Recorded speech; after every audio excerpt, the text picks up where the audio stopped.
Good morning बच्चों। आज मैं सूरदास की कविता वात्सल्य पढ़ाऊंगी। इसके पहले मैंने आपको विनय के दोनों पद पढ़ा दिए हैं। उसकी व्याख्या मुझे लगता आप समझ भी गई होंगी। इससे संबंधित कुछ प्रश्न भी आपको बताई थी मैं, उसको आप कॉपी में 2-4 प्रश्न थे उसको लिख लीजिएगा। व्याख्या आपको समझ में आ गया होगा बच्चों, तो निश्चित रूप से कुछ भी प्रश्न पूछे जाएंगे आप कर सकती हैं। प्रश्न पूछने और बताने का तरीका भी मैंने आपको कैसे उत्तर देना है बताया था, और कल विनय के पद से कुछ प्रश्न उत्तर भी आपको लिख के दी हूँ, और कबीर की साखी से भी दिया था, उसको भी कॉपी में जरूर लिख लीजिएगा। उसी तरह से प्रश्न पूछे जाएंगे, जैसे मैंने उत्तर लिखा है ठीक वैसे उत्तर भी आपको देना है। अभी आप वात्सल्य कविता ध्यान से देखिए। सुर की हरि जो की बाल छवि कहो बरनी, सकल सुख की सीम कोटि मनोज शोभा हरनी, भुज भुजंग सरोज नैननी, बदन विधुजित लरनी, रह विबरनी सलनी, सलिल नभ उपमा अपर दुरी डरनी, मंजु मेजक मृदुल तनु अनुहरत भूषण भरनी, मनहु सुबग सिंहार शिशुतरु फर अद्भुत फरनी, चलत पद प्रति पद मणि आंगन कुटुरवनि करनी, जलज संपुट सुभग छवि भरि लेति गुरुजनु धरनी, पूर्णे फल अनुभवति सुतहि विलोकि कै नंद घरनी, सूर्य प्रभु की उर्वशी किलकनि ललित लरखरनी। सबसे पहले ये जानिए कि वात्सल्य इसका शीर्षक क्यों है। इसमें श्री कृष्ण के बाल छवि का वर्णन है, और कहीं भी किसी बच्चे के बाल छवि का वर्णन होता है और उसमें माता और पिता का प्रेम और बच्चे का प्रेम दिखाया जाता है, वहां वात्सल्य रस होता है। वात्सल्य का स्थायी भाव वत्सल होता है। ध्यान दीजिएगा, वात्सल्य रस का स्थायी भाव वत्सल होता है। और वात्सल्य रस होता कहाँ है? जहाँ माता और पुत्र के प्रेम का चित्रण हो। तो यहाँ कृष्ण के बाल छवि का वर्णन है, जिनकी बाल छवि को देखकर उनकी माता यशोदा कैसे आनंद की अनुभूति करती हैं और उनके सौंदर्य का क्या परिणाम है, उससे कौन कौन लज्जित होता है, उस चीज का यहाँ वर्णन है। देखिए, हरि जो की बाल छवि कहो बरनी, बरनी माने वर्णन करना। सूरदास जी कहते हैं कि मैं भगवान श्री कृष्ण के बाल छवि का वर्णन कहाँ तक करूं। बरनी माने वर्णन करना। हरि कौन है? भगवान कृष्ण। किसके बाल छवि की बात की जा रही? भगवान श्री कृष्ण के। तो हरि की जो की बाल छवि कहो बरनी, मैं भगवान श्री कृष्ण के बाल छवि का वर्णन कहाँ तक करूं। सकल सुख की सीऊ कोटि मनोज शोभा हरनी। कोटि माने करोड़, मनोज कामदेव के लिए है। मनोज का यहाँ शाब्दिक अर्थ कामदेव है, कोटि का शाब्दिक अर्थ करोड़ होता है।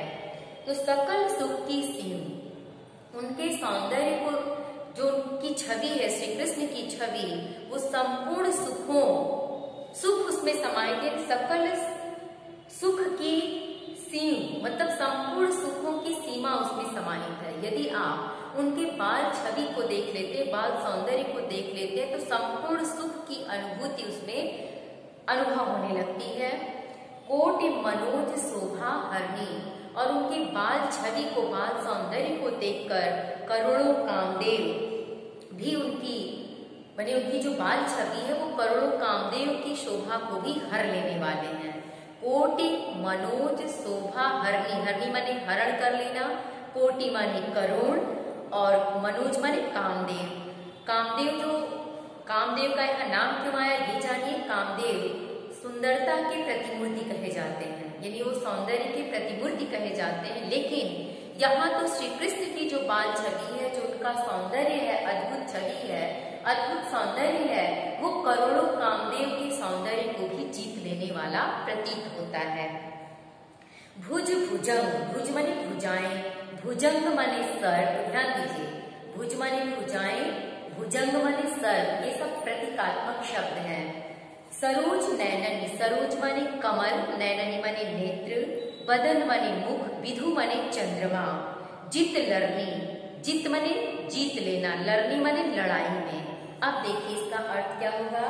भुज भुजंग, उनके सौंदर्य को देख करके, उनकी भुजाओं की सुंदरता को देखकर, भुजंग माने सर, और सरोज नैननी, उनके सुंदर नेत्रों को देखकर सरोज माने कमल और बदन विधु और उनके सुंदर बदन माने मुख को देखकर विधु माने चंद्रमा जित लरनी ऐसा लगता है कि सौंदर्य की लड़ाई में इसने उन्हें जीत लिया है। किसने? फिर से ध्यान दीजिए, क्या है यहाँ? भुज भुजंग, उनकी भुजाओं ने किसको जीत लिया? सर्प को। और उनके सरोज नयननी, उनके नेत्र ने किसको जीत लिया? सरोज माने कमल को। और बदन विधु, उनके मुख ने किसको जीत लिया? चंद्रमा को। जित लड़नी, किस लड़ाई में? ध्यान दीजिए, ये पूछा जाए कि ये सारी चीजें किस लड़ाई में किसको जीत लिया, तो उनकी भुजाओं ने सर्प को, उनके मुख ने चंद्रमा को, उनके नेत्र ने कमल को सौंदर्य की लड़ाई में जीत लिया और उन्हें पराजित कर दिया।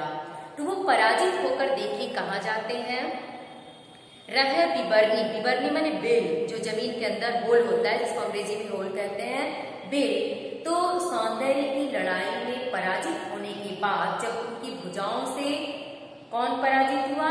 भुजंग माने सर्प, तो वो लज्जित होकर, पराजित होकर विबरनी, रह विबरनी माने बिल के अंदर चला गया। और सलिल, सलिल माने जल, और सरोज छुप करके कमल लज्जित होकर के सलिल माने जल में चला गया। और नभ, नभ माने आकाश, और चंद्रमा लज्जित होकर के आकाश में चला गया। बात समझ में आ गई होगी। उनकी भुजाओं ने किसको पराजित किया?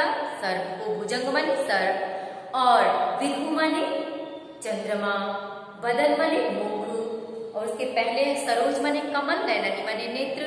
तो उनके नेत्रों ने किसको पराजित किया? कमल को। उनके मुख ने किसको पराजित किया? चंद्रमा को। जित लड़नी, सौंदर्य की लड़ाई में उनको जीत लिया। तो उससे पराजित होकर, लज्जित होकर रह विबरनी, सर्प बिल में चला गया। सलिल, कमल, सलिल माने जल में जाके छुप गया। नभ और विधु माने चंद्रमा जाके, नभ माने आकाश में छुप गया।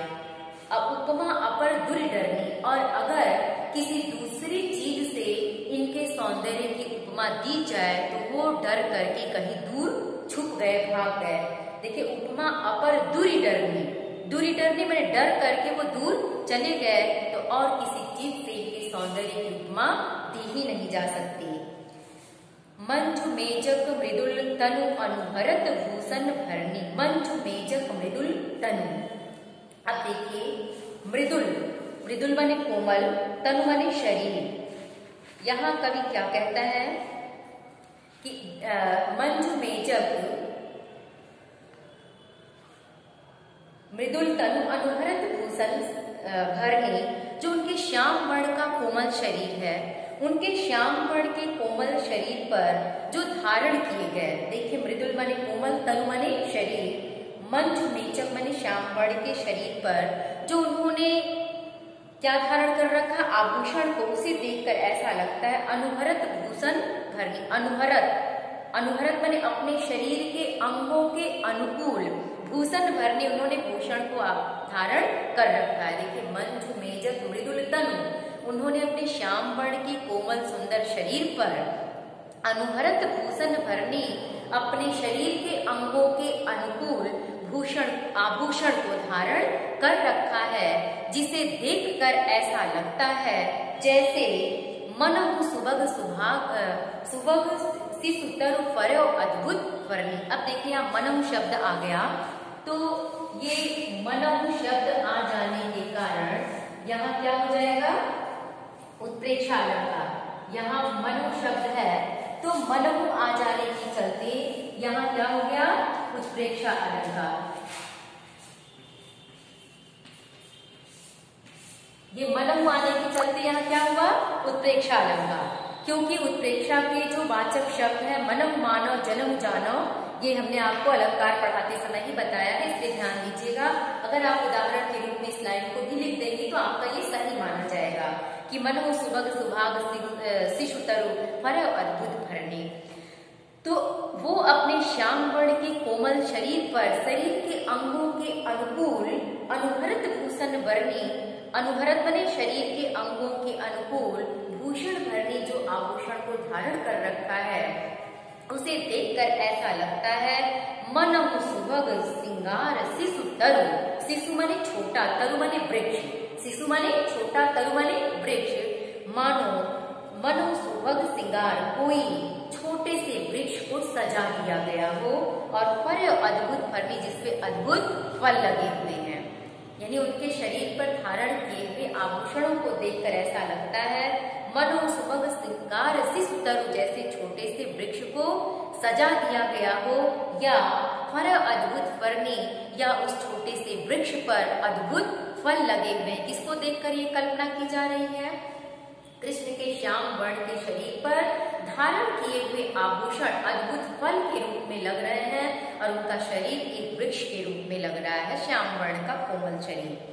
तो फर अद्भुत फर्नी, किस चीज को देखकर अद्भुत फल की कल्पना की जा रही है? अगर ये प्रश्न पूछा जाए तो श्री कृष्ण के शरीर पर धारण किए गए शरीर के अंगों के अनुकूल आभूषण को देखकर ऐसा लगता है जैसे किसी वृक्ष पर अद्भुत सुंदर फल लगे हुए हों। चलत पद प्रतिबिंब मणि आंगन भुटुरमणि करनी, और जो नंद बाबा का आंगन है वो मणियों से जड़ित है। तो चलत पद प्रतिबिंब, जब श्री कृष्ण घुटनों के बल या अपने पैरों से, पद माने पैरों के बल चलते हैं, तो मणि आंगन घुटुरमणि करनी, यानी जब घुटुरमणि माने घुटनों के बल चलना, घुटुरमणि का शाब्दिक अर्थ घुटनों के बल चलना। तो नंद बाबा का आंगन जो मणियों से जड़ित है, उन मणियों से जड़ित आंगन में जब कृष्ण अपने घुटनों के बल चलना शुरू करते हैं तो ऐसा लगता है पद प्रतिबिंब, यानी उनके पैरों के हर प्रतिबिंब को देखकर ऐसा लगता है जैसे जलज संपुट सुबग छवि धरी लेती उर जन धरनी, जैसे जलज माने कमल, जलज का शाब्दिक अर्थ है कमल, जलज संपुट सुबग छवि धरी लेती उर जन धरनी, जैसे धरती ने अब श्री कृष्ण को बैठने के लिए प्रत्येक मणियों में कमल का आसन सजा रखा हो। ऐसा क्यों? क्योंकि श्री कृष्ण के हाथ और पैर कैसे लगते हैं? कमल के समान सुंदर हैं। तो जब वो नंद बाबा के मणियों से जड़ित आंगन में घुटनों के बल चलते हैं, देखिए कि चलत पद प्रतिबिंब मणि, प्रत्येक मणियों में जब चलत घुटुरमणि घुटनों के बल चलते हैं तो प्रत्येक मणियों में जो पद, पैर और हाथों के प्रतिबिंब पड़ते हैं उसको देखकर ऐसा लगता है जलज संपुट सुबग छवि भरी लेती उर जन धरनी, जैसे श्री कृष्ण की सुंदर छवि को, सुबग छवि माने उनकी सुंदर छवि को अपने हृदय में धारण करने के लिए धरती में जलज संपुट कमल का आसन ही पूरी धरती में बिछा रखा हो। पुण्य फल अनुभवति सुतहि विलोकी कै नंद घरनी, घरनी माने पत्नी होता है, नंद बाबा के लिए है।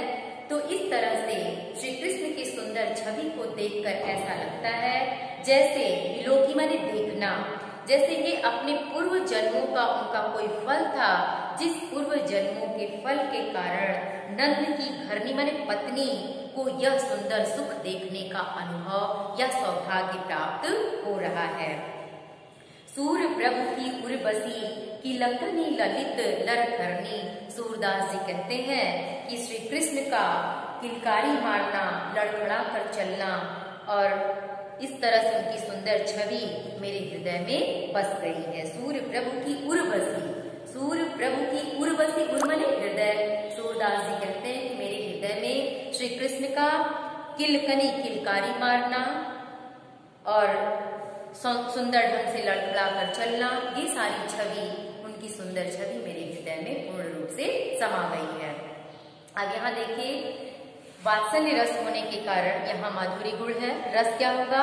वात्सल्य। क्यों वात्सल्य? क्योंकि पुत्र और माता के प्रेम का वर्णन है।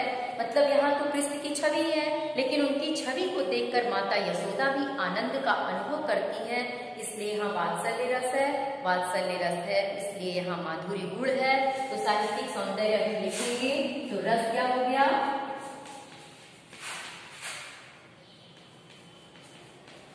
वात्सल्य।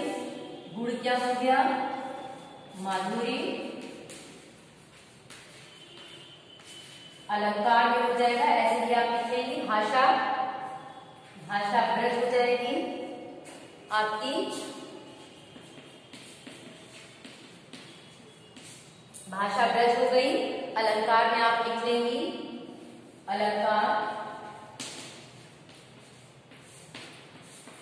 उपमा, उत्प्रेक्षा और अनुप्रास। उपमा अलंकार मनहु के चलते, और यहाँ वर्णों की जो आवृत्ति हुई है मंजु मेजक मृदुल, मंजु मेजक मृदुल वर्ण की आवृत्ति के चलते यहाँ अनुप्रास अलंकार हो गया। मनहु के चलते यहाँ उत्प्रेक्षा अलंकार हो गया, और उपमा कहीं कहीं दिया गया है इसलिए यहाँ पे आपका उपमा अलंकार भी हो जाएगा। और प्रतीकात्मक शब्दों का प्रयोग है, जैसे भुजंग, विधु और सरोज में प्रतीकात्मक शब्द का प्रयोग है। तो मुझे लगता है आप समझ गए होंगे बच्चों। और इससे संबंधित जो भी प्रश्न पूछे जाएंगे निश्चित रूप से आप उसके उत्तर जरूर लिख पाएंगी। यही पूछा जाएगा कि इसमें श्री कृष्ण के किस दशा का वर्णन है, उनकी बाल छवि का वर्णन है, और सौंदर्य की लड़ाई में किसने किसे पराजित किया। तो अगर व्याख्या आपको आती है तो आप बिल्कुल साफ साफ उत्तर लिख लेंगी। सौंदर्य की लड़ाई में उनकी भुजाओं ने सर्प को, उनके मुख ने चंद्रमा को, उनके नेत्र ने कमल को पराजित किया। और पराजित होने के बाद ये कहाँ छुप गए, ये भी उत्तर आपको साफ साफ मिल गया। सर्प दिल में, सरोज मणि कमल जल में, और चंद्रमा आकाश में। ठीक, थैंक यू। आगे देखिए दूसरा पद जो भ्रमर गीत का है। भ्रमर गीत का पहला पद देखिए। कूधौ मोहि ब्रज बिसरत नाही, हंस सुधा की सुंदर कगरी अरु कुंजन की छाही। वै सुरभि वै बच्चे दोहनी खरिक दुहावन जाही, वाल बाल मिल करत कुलाहल नाचत गही गही बाही। अब गही गही, यहाँ देखिए गही शब्द 2 बार आया। यहाँ है आपका गही गही, जहाँ एक ही शब्द, ये एक ही शब्द 2 बार आता है और दोनों का अर्थ एक ही होता है। यहाँ गही गही शब्द 2 बार आया और दोनों का अर्थ जब एक होगा तो वहां पुनरुक्ति प्रकाश अलंकार होता है। लेकिन जहां एक ही शब्द 2 बार आए, दोनों का अर्थ अलग अलग हो, वहां यमक अलंकार होता है। ध्यान दीजिएगा, बार बार आपको मैं दोहरा रही हूँ ताकि अलंकार कोई भी पूछा जाए परीक्षा में सरल तरीके से लिख पाए, आपको याद हो जाए। जैसे कूधौ जोग जोग हम नाही, अभी पढ़ाएंगे तो उसमें आएगा, आपको उदाहरण भी मैंने बताया है। तो यहाँ गही गही 2 शब्द है एक ही जैसा, लेकिन अर्थ एक ही, इसलिए पुनरुक्ति प्रकाश अलंकार है। तो अभी देखिए,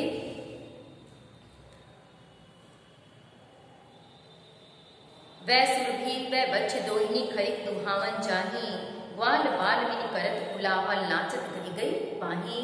यह मथुरा कंचन की नगरी मन मुक्ताहल जाही, जब ही सुरति आवती वासु कीजिए उमगत तन माही। अनगन भाति करी बहु लीला जसुदा नंद निबाही, सूरदास प्रभु रहे मौन में यह कही कही पछताई। अब देखिए कही कही गही गही दोनों जगह पुनरुक्ति प्रकाश है। तो और इसमें रस क्या होगा, श्रृंगार रस है। श्रृंगार रस का संयोग और विप्रलम्ब, विप्रलम्ब को ही वियोग श्रृंगार भी कहते हैं। ध्यान दीजिएगा, वियोग श्रृंगार को ही विप्रलम्ब श्रृंगार कहते हैं। जहां नायक नायिका एक दूसरे से अलग होते हैं वहां विप्रलम्ब श्रृंगार होता है। जहां नायक नायिका एक साथ होते हैं वहां संयोग श्रृंगार होता है। तो यहाँ नायक श्री कृष्ण है, उनके साथ उनकी नायिका राधा नहीं है, इसलिए यहाँ विप्रलम्ब श्रृंगार है। ये वर्णन किस संदर्भ में कब और कैसे किया गया उस चीज को पहले जानिए। ये देखिए उस समय का वर्णन है, इसका प्रसंग ध्यान से सुनिए। जब श्री कृष्ण ब्रज से मथुरा आ गए थे, कब, जब श्री कृष्ण ब्रज से मथुरा आ गए थे तो उन्हें ब्रज की याद सता रही है। तो वो ब्रज की याद को उद्धव के सामने अपनी सारी व्यथा कथा बहुत ही दुखित मन से प्रकट करते हैं। तो यहाँ ये बात कह कौन रहा है, श्री कृष्ण कह रहे हैं। किससे कह रहे हैं, उद्धव से। कब, जब वो ब्रज से मथुरा चले गए हैं तो उन्हें वहां ब्रजवासियों की याद सता रही है। क्या कहते हैं देखिए, उद्धव मोहि ब्रज बिसरत नाही। बिसरत माने भूलना। देखिए ब्रज भाषा का प्रयोग है पूरी कविता में। उद्धव मोहि ब्रज बिसरत नाही, ये शब्द, ये वाक्य किसने और किससे कहा, तो ये बात श्री कृष्ण उद्धव से कह रहे हैं। कहाँ जाकर, मथुरा में जाकर, क्योंकि ब्रज को तो छोड़ चुके हैं, ब्रजवासियों की याद उन्हें सता रही है, इसलिए वो कह रहे हैं कि हे उद्धव, मैं ब्रज को भूल नहीं पा रहा हूँ। हंस सुता की सुंदर कगरी अरु कुंजन की छानी। हंस सुता, सुता माने पुत्री, हंस सुता की सुंदर कगरी, कगरी माने किनारा, कगरी माने किनारा, तो हंस सुता की सुंदर कगरी अरु कुंजन की छानी, यानी यमुना नदी का वह किनारा। सूर्यपुत्री कौन है? यमुना। तो यमुना नदी का वह सुंदर किनारा और उसके किनारे कुंज और लताओं की जो छां, यानी वृक्षों की जो छां थे, उस छां में जो हम लोग खेला कूदा करते थे यमुना जल के किनारे। हंस सुधा की सुंदर कगरी, कगरी माने किनारा, सुता माने पुत्री, सूर्यपुत्री यमुना। तो सूर्यपुत्री यमुना नदी के किनारे जो वृक्षों की छाया थी, उस वृक्षों की छाया के सामने जो हम सब खेला करते थे। हंस सुता का शाब्दिक अर्थ हमने यमुना आपको बताया है, यमुना होगा। तो वहां जो वृक्षों की छां में हम खेला कूदा करते थे, वो सारी चीजें मुझे भूलती नहीं है। वह सुरभि वह बच्छ दोहिनी, सुरभि माने गाय, बच्छ माने बछड़ा, तो वह सुरभि वह बच्छ दोहिनी, दोहिनी माने दूहना।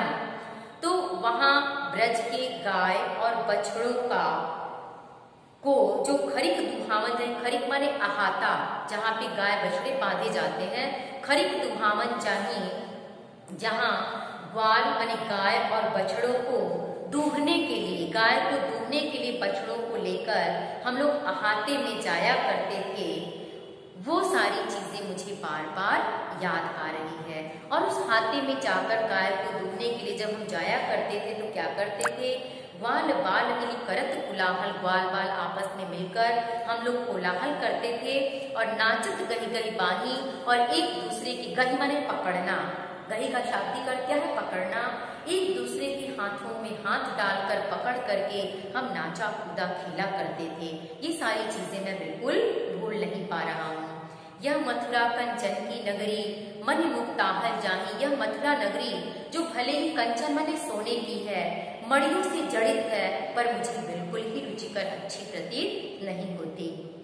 जब वही सुतही आवती वासुक की, जब मुझे, जैसे ही मुझे ब्रज की याद आती है, जी उमगत तन माही, मेरा मन व्याकुल होने लगता है और मैं अपनी सुधि बुद्धि को खो देता हूँ। जी उमगत तन माही, तन माही मतलब मेरा शरीर, तन मानी शरीर बेचैन हो जाता है, मन मेरा विचलित हो जाता है, मैं स्वयं में शांति का अनुभव नहीं कर पाता। कब? जब मुझे ब्रज की याद आती है।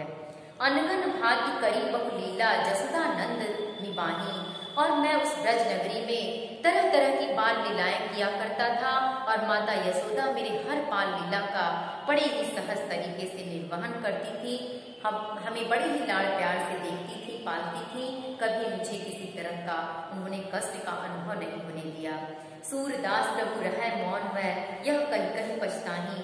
सूरदास जी कहते हैं कि इस तरह से श्री कृष्ण अपने मन की व्यथा और पीड़ा को उद्धव के सामने बार बार प्रकट करके पश्चाताप करते, कहीं कहीं पछताएं, बार बार अपने मन की व्यथा, मन की पीड़ा, ब्रज की याद को उद्धव के सामने प्रकट करके बार बार पश्चाताप कर रहे हैं।